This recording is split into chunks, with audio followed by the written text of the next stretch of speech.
नागपूर पोलिसांनी मानवी तस्करीचा थरारक प्रकार उघड करत मध्य प्रदेशातील तब्बल 37 मजुरांची सुटका केली आहे। यात 23 महिला, 5 पुरुष आणि काही अल्पवयीन मुलांचाही समावेश आहे।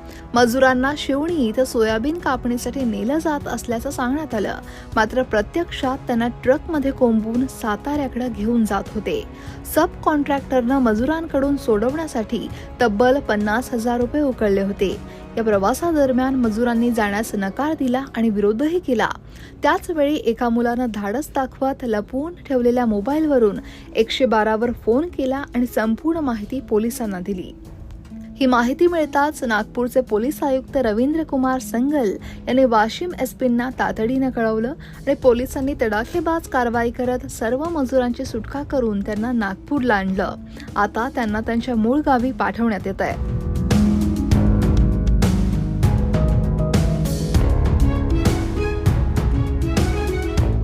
या प्रकरणात कॉन्ट्रॅक्टर आणि सब कॉन्ट्रॅक्टर विरोधात गुन्हा दाखल करण्यात आलाय।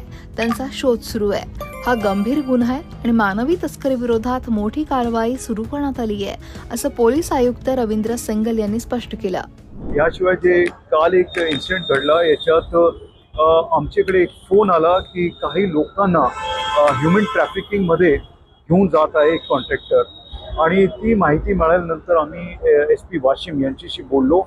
मग त्यांनी इंटरसेप्ट केला आणि हे 37 लोकांना काल त्यांनी म्हणजे रेस्क्यू केला।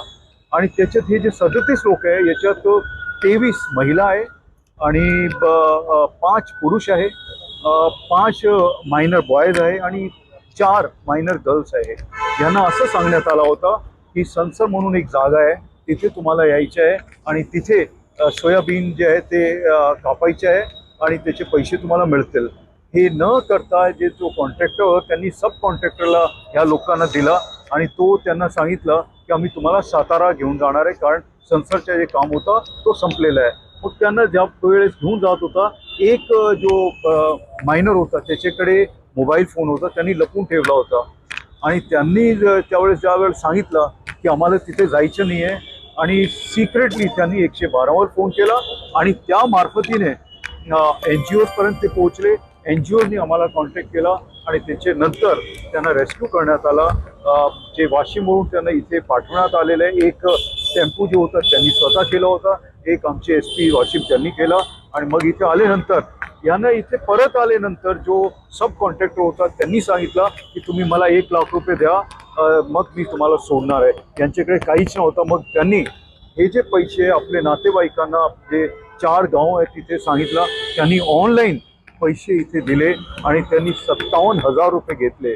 आता तो जो आहे याच्यात फार सिरियस मॅटर आहे। याच्यात ह्युमन ट्रॅफिकिंग आहे, बाल गुन्हेगारी आहे, किडनॅपिंग पण आहे, असे एक्स्टॉर्शन पण आहे।